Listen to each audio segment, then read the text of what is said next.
She had 17 seconds between the sound of the laughter and the moment she decided not to turn around. She counted them the way she counted everything, precisely, privately, with the quiet attention of someone who had long understood that the world does not reward its noticers. The laughter came from the doorway behind her. 3 voices braided into one sound, and it carried the particular sharpness of people who believe they are being observed by someone who matters. She did not give them the satisfaction of her shoulders stiffening. She let her hand continue its path along the spines of the books, her fingertips reading the ridges of gold leaf and cracked leather the way a pianist finds keys without looking. She knew these books. She knew them the way a mother knows the breathing patterns of her children in the dark. The third shelf from the top, the one that required the rolling ladder no one in this house seemed to use, held 4 volumes she had written before her 30th birthday. The second shelf held 6 more. She said nothing. The laughter said everything it needed to about the women in the doorway, and silence said everything it needed to about her. The Duke's library occupied the northeast corner of the house, a room that had been a ballroom in his grandfather's time and had been converted with the kind of money that does not announce itself. The shelves were walnut, hand-carved, fitted to the walls as though they had grown there. The carpet was Turkish, old enough to have softened into something like moss underfoot, and the windows faced the garden where, 3 hours earlier, she had stood with a glass of champagne she did not drink and listened to a woman in green silk explain to the table that serious scholarship was simply not possible for the female mind, not in the way it was possible for men, not with the same rigor. The woman in green silk had smiled while she said this, the way people smile when they are repeating something they have heard from someone they consider important. Eleanor had smiled back. She had not argued. She had learned, years ago, that arguing with people who have already decided what you are is like trying to fill a cup that has been turned upside down. You waste what you are pouring. Eleanor Ashworth was not, by the standards of this gathering, a notable guest. She had been invited because her cousin Margaret was married to the Duke's younger brother, and Margaret, who was kind in the way that occasionally borders on carelessness, had mentioned that Eleanor might enjoy the weekend. Might enjoy. As though Eleanor were a child being offered a sweet. As though the library she now stood in did not contain more of her own words than any other private collection in England. She had published under the name E.L. Ashworth for the philosophical volumes, and under the name Eliot Ash for the literary criticism, and under no name at all for the 2 anonymous essays on political reform that had been attributed, variously, to 3 different men, one of whom was dead. The dead man's family had not corrected the attribution. They seemed pleased by it. Eleanor did not begrudge them this. She had not written for the attribution. She had written because the ideas were there, large and restless, and she could no more have left them unexpressed than she could have left a wound unbandaged. The 3 women in the doorway were moving on now. She heard the rustle of taffeta, the click of heeled shoes on the marble of the hallway, and one last murmured comment, something about odd creatures and the smell of old paper that was clearly meant to be overheard. Eleanor let it pass through her like weather. She had 17 published works, 4 languages, and a correspondence with scholars across the continent. She did not require the good opinion of women who found libraries odd. What she required, at this particular moment, was 10 uninterrupted minutes with the volume on the 4th shelf, 3rd from the left, because she had spotted an error in the second printing that she had been trying to confirm for 6 months. And the Duke's copy, she suspected, was a first edition. She reached for the latter. The room smelled of beeswax and aged paper and something else, something green, the garden coming through the cracked window. Late afternoon light fell in long panels across the floor, catching the dust motes that her movement had stirred. She climbed 3 rungs, 4, and there it was. The spine was unmarked by handling. The Duke, it seemed, had not read this one. Or he had read it so carefully that he had left no trace, which was a different kind of attention entirely. She drew it from the shelf with both hands, the weight of it familiar, the slight give of the binding against her palms like a handshake from a former self. She opened to page 214. There it was, the error, a misplaced comma that altered the meaning of an entire argument about the nature of civic duty. She had caught it in proof and been overruled by the typesetter, who had insisted she was mistaken. The typesetter, who could not read Greek and had therefore not understood that the clause required a different pause. She closed her eyes briefly. Confirmed. 6 months of wondering settled in 4 seconds. She allowed herself a small, private smile, the kind that costs nothing and is worth everything. She did not hear him enter. This was unusual for Eleanor, who noticed most things: the shift of air in a room, the particular quality of silence that means someone is listening, but she was absorbed, turning pages now, reacquainting herself with arguments she had built a decade ago, and the carpet was thick, and he moved quietly. The Duke moved the way certain large men move when they have learned that their size can be a kind of intrusion, deliberately, with a consciousness of space. She became aware of him only when the quality of light changed, his shadow falling across the page she held. She looked up. He was standing 6 feet away, near the wing chair by the cold fireplace, watching her with an expression she could not immediately read. It was not displeasure. It was not the amused condescension she had learned to expect from men who found women in libraries. It was something else, something closer to recognition, though that made no sense, because they had not been introduced. He was tall, dark-haired, with the kind of face that had been handsome once, and had settled into something more interesting, angular, watchful, marked by the particular attentiveness of someone who reads. She knew this because she recognized it. It was the same look she saw in her own mirror, the look of someone who has spent more time with pages than with people and does not apologize for the ratio. He did not speak immediately. He let the silence hold, and she, who understood silence, let him. 5 seconds. 10. The clock on the mantel measured them out in small, precise sounds. Then he looked at the book in her hands. He looked at the shelf she had taken it from. His gaze moved along the row of spines with a slowness that was almost physical, touching each one, counting. She watched him count. She watched him reach the end of the shelf and come back to the beginning and count again. Something shifted in his face. A muscle near his jaw moved very slightly, and his eyes gray. She saw now the gray of winter sky. The gray of old silver came back to her with a different weight behind them. "You have climbed my ladder," he said. His voice was lower than she expected, and dry and unhurried. She held the book against her chest like a shield, or perhaps like evidence. "I have," she said. "You are holding the Ashworth," he said, "the second printing." She looked down at the book in her hands as though she had forgotten it was there. She had not forgotten. She said, "The first printing." He was quiet for a moment. Then he crossed the room not toward her but toward the shelf below, where a ledger of some kind sat between 2 bookends, and drew it out. She recognized it, his acquisition log. He opened it, found a page, and read something she could not see. Then he closed it and looked at her again. And this time, the expression was unmistakable. It was the expression of a man who is rearranging everything he knows about a room he thought he understood. "The first printing," he repeated. "There are 11 copies known." She said nothing.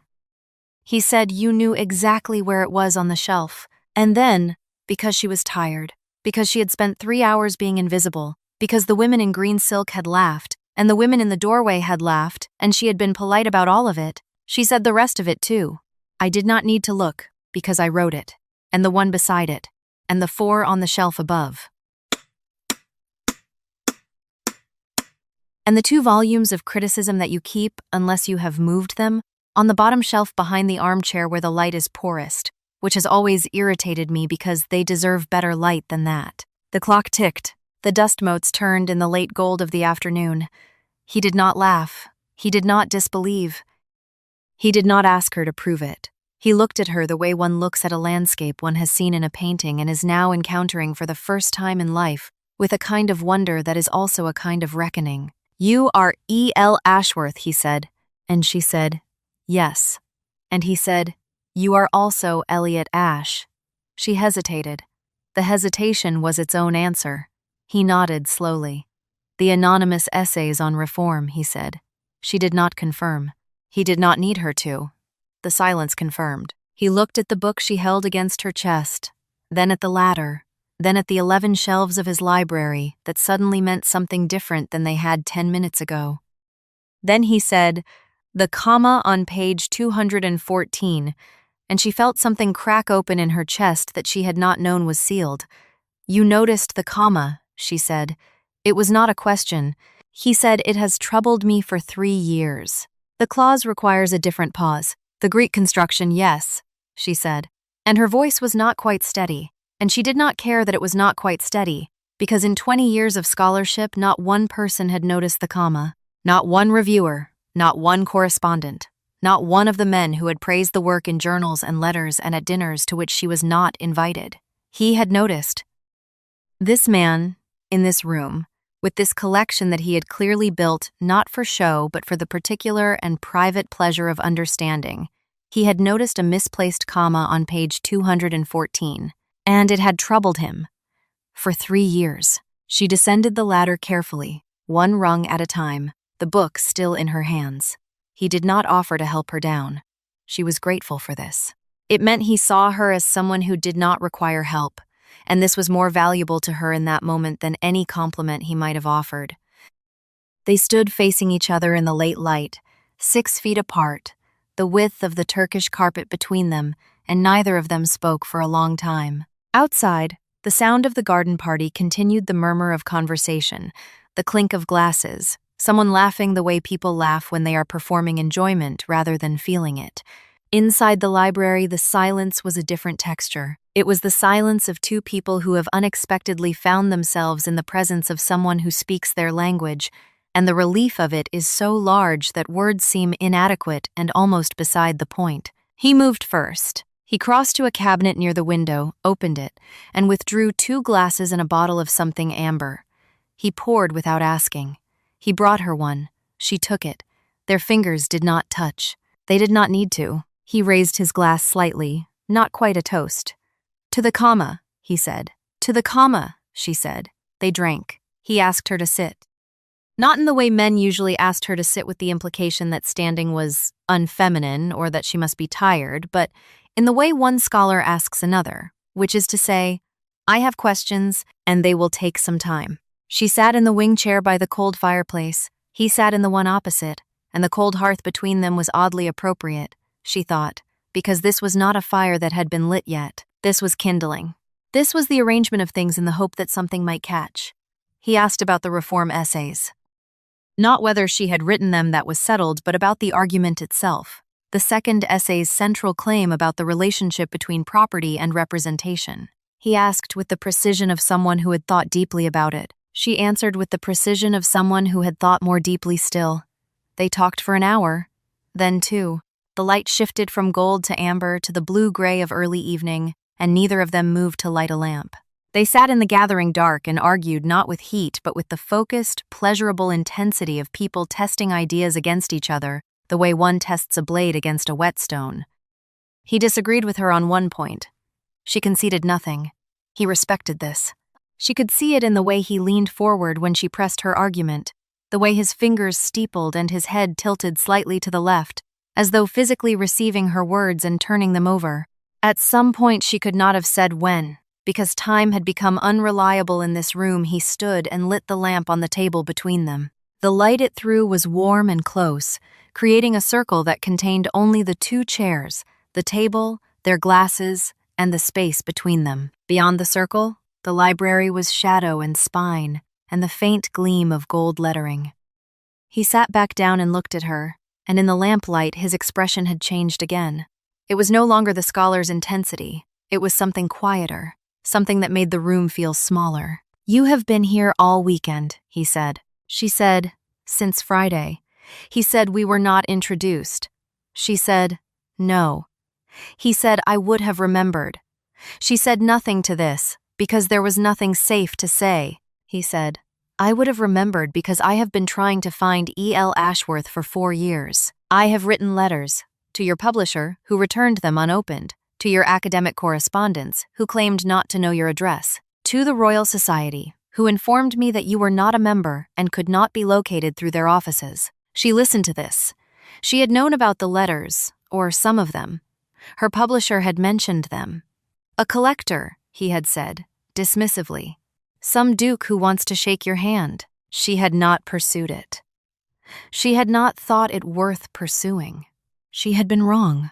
Why? She asked. He said, because I built this library around your work. She was quiet for a long time. He let her be quiet.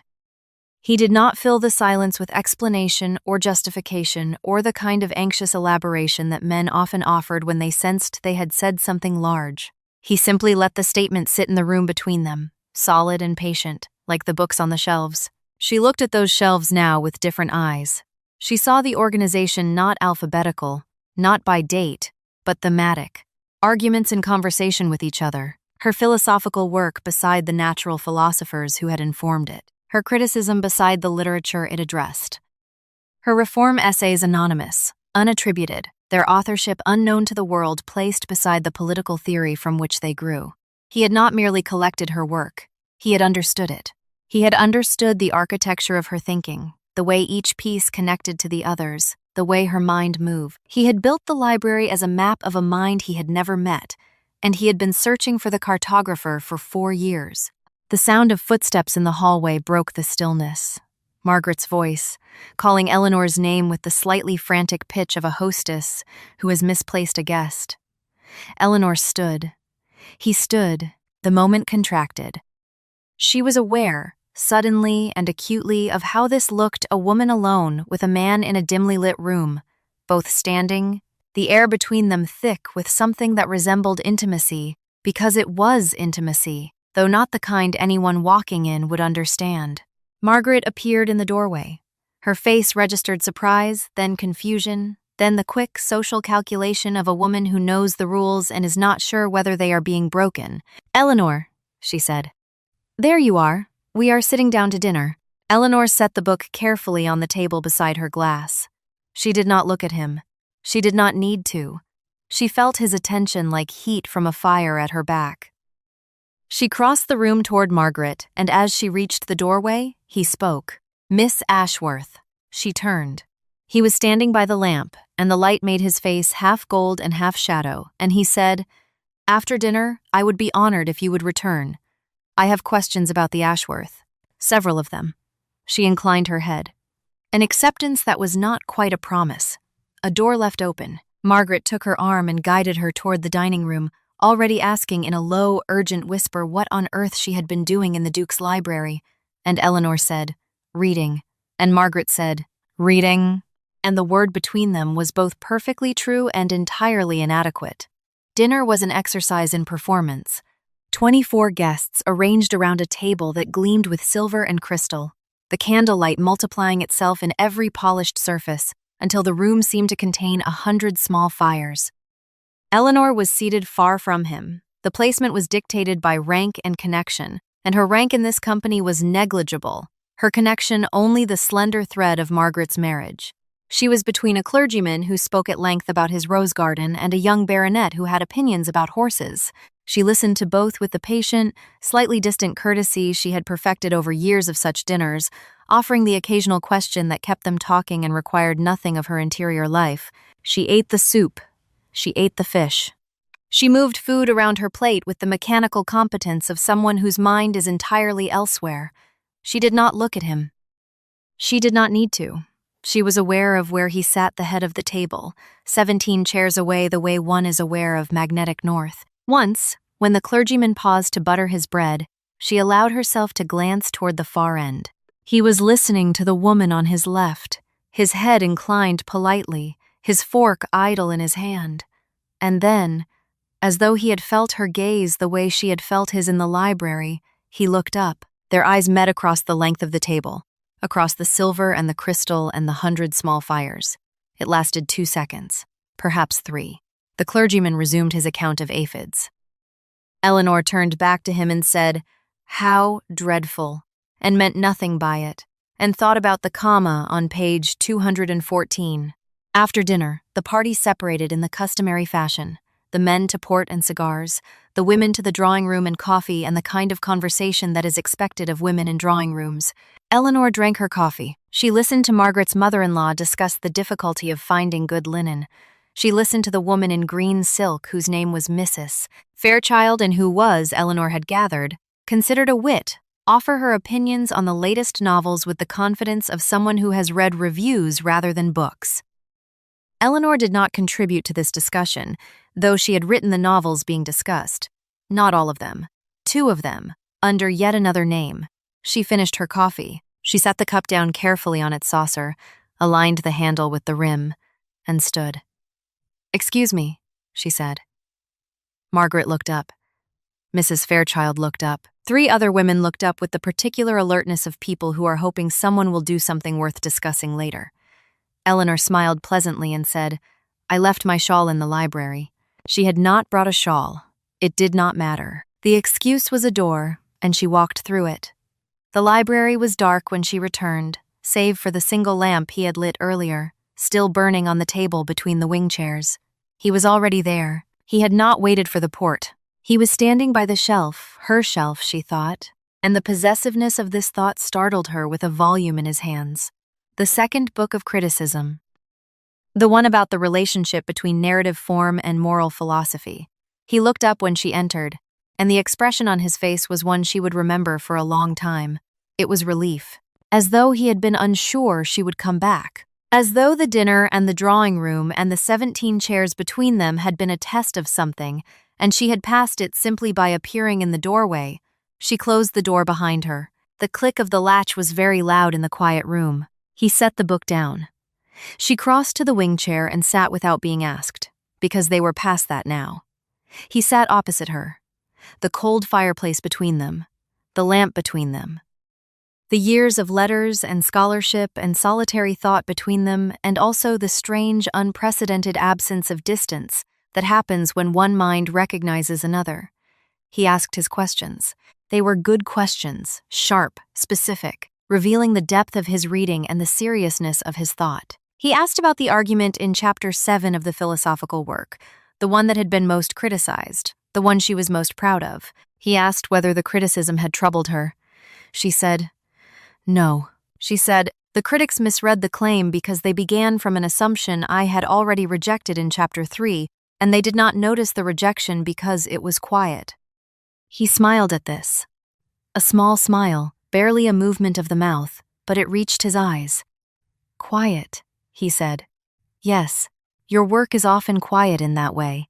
It asks you to have been paying attention." She felt something warm unfurl in her chest, not vanity, something deeper, the warmth of being known, the specific, irreplaceable warmth of having done something difficult and private, and finding that one person, one understood not just what you made, but how you made it and why. She said, "Most people are not paying attention." He said, "Most people are not worth paying attention to." She laughed. It surprised them both. It was a real laugh, unguarded, and it changed the air in the room the way opening a window changes air. They talked until the lamp burned low. They talked about her work and his reading of it and the places where he thought she was wrong. And she told him he was wrong about her being wrong. And he said, "Prove it." And she did. And he conceded with a grace that made her like him more than anything else had. They talked about the reform essays and what had changed since she wrote them and what had not. They talked about the anonymous publication, and he asked carefully whether it was choice or necessity. "Both," she said. And he heard the weight under that word and did not press it. He said it should not have to be necessity. She said, "And yet." He said, "Yes, and yet." The lamp flickered. The wick was drowning. He stood and adjusted it, and the light steadied. And he remained standing for a moment, looking down at her with an expression she could not fully read but did not wish to look away from. "You should be known," he said. "Not the pen names. You." She looked at her hands in her lap. She said, "I am known, by the work." He said, "That is not the same thing." She said, "It has been enough." He said, "Has it?" It was not a question. She did not answer it. He walked her to the door of the library when the clock struck midnight. The house was quiet, most of the guests had retired, and the hallway was lit only by the sconces that the staff left burning through the night. At the door, he paused. She paused. They stood in the threshold, that liminal space between the private world they had made in the library and the public world that did not know it existed. He said, "I am hosting a lecture series in the autumn. 3 speakers. The subject is civic philosophy." She waited. He said, "I would like you to speak. Not Elliot Ash, not E.L. Ashworth. You." Eleanor Ashworth, under your own name, as yourself. She felt the weight of this, the risk, the exposure, the years of careful anonymity that had protected her work from dismissal and her person from scrutiny. She felt all of it, and she also felt the particular exhaustion of carrying a secret that costs more to keep than it would cost to set down. She said, "I will think about it," he said. "That is all I ask." Then he said, "Good night, Miss Ashworth." And the way he said her name, the real one, the full one, with a gravity that was almost tender, made it sound like something valuable, like something that deserved better light. She did not sleep well. The bed was comfortable, the room was quiet, and she lay awake until 3 a.m, looking at the ceiling and thinking about commas, thinking about the comma on page 214 that had troubled him for 3 years. Thinking about what it meant that someone had read her work with that degree of attention, not skimming for arguments to deploy in conversation, not mining for quotations to make himself sound clever, but reading the way she wrote, carefully, slowly, with an ear for the rhythm and a sensitivity to the placement of every pause. She thought about the library, about the shelves arranged as a map of her mind, about the 4 years of letters, returned and unanswered, about the expression on his face when she told him who she was. Not surprise, exactly. Something closer to inevitability. As though he had always known that the person who wrote those books would look like this, would stand like this, would climb his ladder without asking permission, and find the error on page 214 without needing to search for it. She thought about Mrs. Fairchild in the drawing room discussing novels she had not read, written by a woman she had laughed at in a doorway. She thought about this without bitterness. Bitterness was a waste of the same energy that could be used for thinking, and Eleanor had always preferred thinking. In the morning, she came down to breakfast early. The dining room was nearly empty, only the clergyman, absorbed in a newspaper, and a young woman she did not know, eating toast with the methodical determination of someone avoiding conversation. Eleanor took coffee and a piece of bread and sat near the window where the light was good. She had brought a small notebook, she always carried one, and she wrote for 20 minutes, capturing an idea that had come to her in the night about the relationship between anonymity and authority, about the paradox of a voice that gains power, precisely because it cannot be dismissed as female, and what this says about the listeners rather than the speaker. She was deep in a sentence when the chair opposite her moved. She looked up. He was sitting down, a cup of coffee in his hand, his hair slightly disordered in a way that suggested he, too, had slept poorly. "Good morning," he said. "Good morning," she said. He did not ask what she was writing. He simply sat with his coffee and looked out the window at the garden, and the silence between them was comfortable in a way that silence between near strangers should not be. After a while, he said, "I have thought of another question about Chapter 7. She said, "Only one?" And he smiled, that small, restrained smile that she was beginning to understand was his version of a laugh, and said, "To begin with." They walked in the garden after breakfast. It was not planned she had gone out for air, and he had appeared on the path ahead of her, and they had fallen into step together with the naturalness of people who have been walking together for years rather than hours. The garden was beautiful in the way that wealth makes things beautiful, every hedge precise, every border considered, the roses fat and imperious on their stems. She said, "Your garden is very controlled." He said, "My gardener is very determined." She said, "Do you prefer it controlled?" He was quiet for a moment. Then he said, "I prefer things that reveal their nature honestly." A pause. She felt the subtext of this settle between them like pollen. They walked on. He showed her the walled kitchen garden, where herbs grew in orderly rows and a cat slept on the warm stones of the path. He showed her the old orchard, where the trees were gnarled and unpruned and the fruit fell where it chose. "I prefer this part," he said. She said, "Yes, because it is not performing." He looked at her. He said, "Precisely." The cat had followed them and was winding between their feet, and she bent to touch its head. And when she straightened, he was watching her with that expression again, the one that was half recognition and half something else, something that made the morning air feel warmer than it was. The weekend ended as weekends do, with departures and carriages, and the particular flurry of servants and luggage that marks the dissolution of a temporary world. Eleanor packed her bag. She placed the small notebook on top, the new pages filled with the cramped, rapid handwriting that was hers alone. Margaret appeared in her doorway, pink-cheeked and slightly breathless, to say that the carriage would be ready in half an hour. Eleanor thanked her. Margaret lingered. She said, "You spent a great deal of time in the library." Eleanor said, "Yes." Margaret said, "With his grace." Eleanor said, "He has an excellent collection." Margaret opened her mouth, closed it, opened it again, and said, "Eleanor, are you?" And Eleanor said, "Reading." "Margaret, I was reading." And Margaret laughed uncertainly and went away.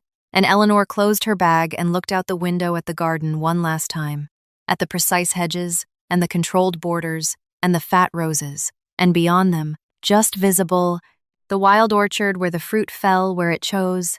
He was in the entrance hall when she came down. He was saying goodbye to other guests, the clergyman, the baronet, Mrs. Fairchild in her green silk, now wearing a traveling coat and an expression of satisfied importance. Eleanor waited. She was good at waiting.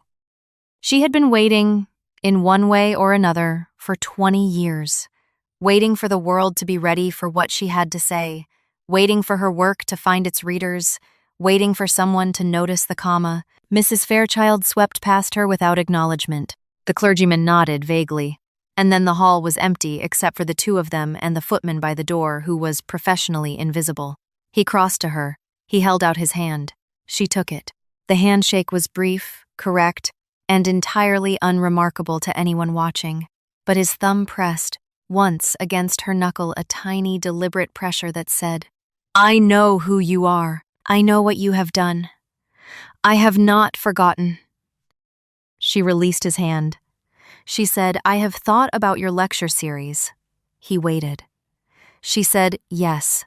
And his face, that watchful, angular, composed face, broke into something that was not quite a smile, and not quite anything she had words for. It was simply openness, the sudden absence of guard. He said, "Good." She said, "I have conditions." He said, "I would expect nothing less." She almost smiled. Almost. She picked up her bag and the footman opened the door, and the autumn light came flooding in like a promise. The lecture was in October. She had 4 months to prepare, which was more than she needed and less than her nerves suggested. She wrote the lecture in 3 weeks, revised it for 2 months, and spent the final 3 weeks pretending she had not already memorized every word. It was, she decided, going to be about the comma. Not literally, not only, but about what the comma represented, about the difference between being read and being understood, about the space between a pause and a silence, and how meaning lives in that space, and how power determines who is allowed to place the pause and who must simply accept where it falls. She wrote it under her own name, Eleanor Ashworth, the full, unabbreviated, unmistakable name on the front page where anyone could see it. It felt like standing in a room without armor.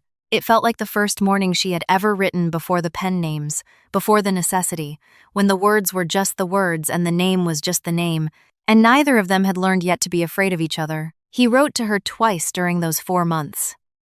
The letters were formal in structure and intimate in content, the handwriting precise, the paper heavy, the arguments sharp and unsparing. He disagreed with her, in the first letter, on a point she had made about the nature of intellectual courage. She disagreed with his disagreement in her reply. He sent a second letter conceding half the point and pressing her further on the other half. She pressed back. Their correspondence had the quality of fencing, not aggressive, not hostile, but alert, responsive, each stroke testing the other's reach. She kept the letters in the drawer of her writing desk, beneath the current manuscript.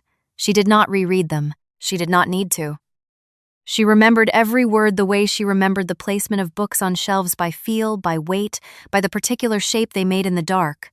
October came. The lecture hall was full, which surprised her, and warm, which did not. She stood behind the curtain at the side of the stage and listened to the murmur of the audience, and counted. She was always counting 143 seats, and at least 130 of them occupied, and somewhere among them, him. She did not look for him. She did not need to find him in order to know he was there. The moderator introduced her. The full name, no abbreviation, no pseudonym, no polite fiction. Eleanor Ashworth, philosopher, critic, and author of, and he listed them. All of them, every title, and the murmur in the audience shifted to something sharper, something that contained surprise and reassessment, and, from certain quarters, the particular discomfort of people who are realizing they have praised work they would have dismissed had they known its source. She walked onto the stage. The light was very bright. The silence was very large. She thought about the library, about the lamplight, about the cold fireplace and the 2 wing chairs, and the man who had said, "You should be known." She opened her mouth. She spoke. She spoke for 40 minutes. She did not use notes. She did not need them. The argument unfolded the way her arguments always did, carefully, precisely, building from small observations to large claims, from the specific to the universal, from the comma on page 214 to the nature of attention itself and what it means to be heard. The audience was quiet in the way that audiences are quiet when they are genuinely listening rather than merely waiting for their turn to speak. She felt it, the attention in the room, the particular weight of 130 minds focused on her words, and it was not unlike the feeling in the library, the feeling of being known, but larger, wider, shared. When she finished, the silence held for 3 seconds. She counted, and then the applause came, and it was real, not polite. Not the measured acknowledgement of an adequate performance. Real. She stood in it and let it wash over her and thought, 20 years. 20 years of writing in rooms alone, 20 years of pen names and returned letters and anonymous brilliance. And here, finally, the sound of people hearing her without the barrier of their own assumptions.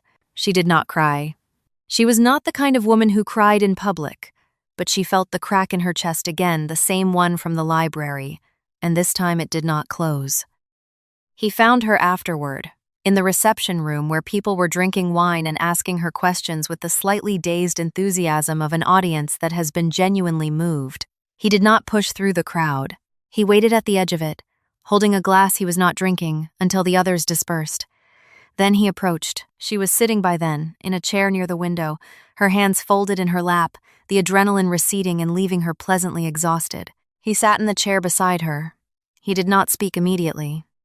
He set his glass on the windowsill and looked at her the way he had looked at her in the library, with recognition, with attention, with the quiet intensity of someone who is not merely seeing, but reading.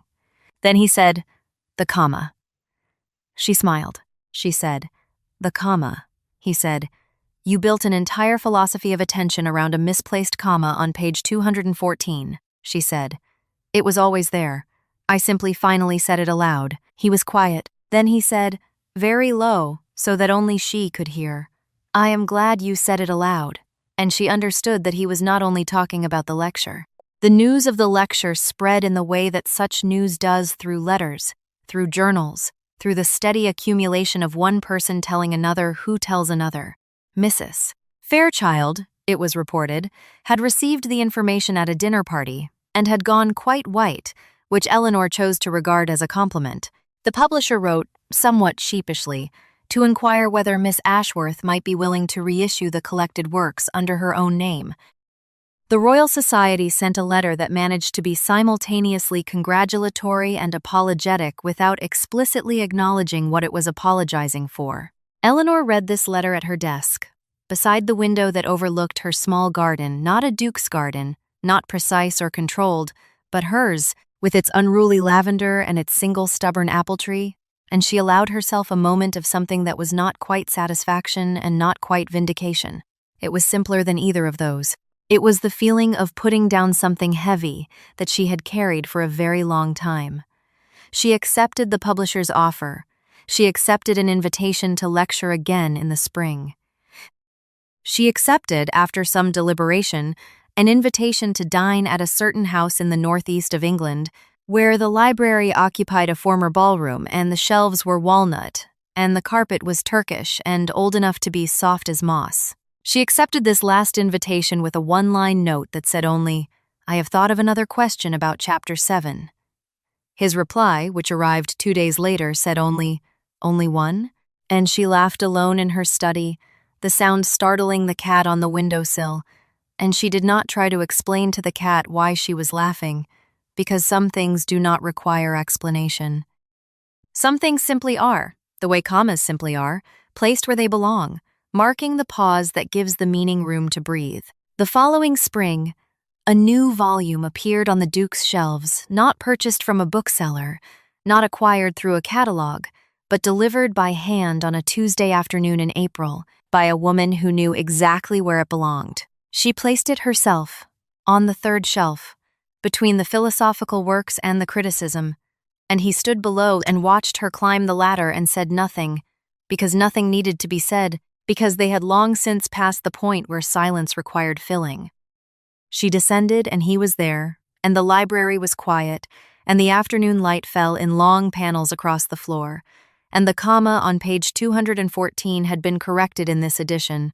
Finally, after all these years, the pause placed where it belonged. She stood beside him and looked at the shelf, her shelf, their shelf, the accumulation of 20 years of thought and 4 seasons of being known, and he took her hand, briefly, simply, with the same deliberate pressure as that first handshake in the entrance hall, and she let him, and the light was good, and the books were in order, and outside the window the wild orchard was blooming.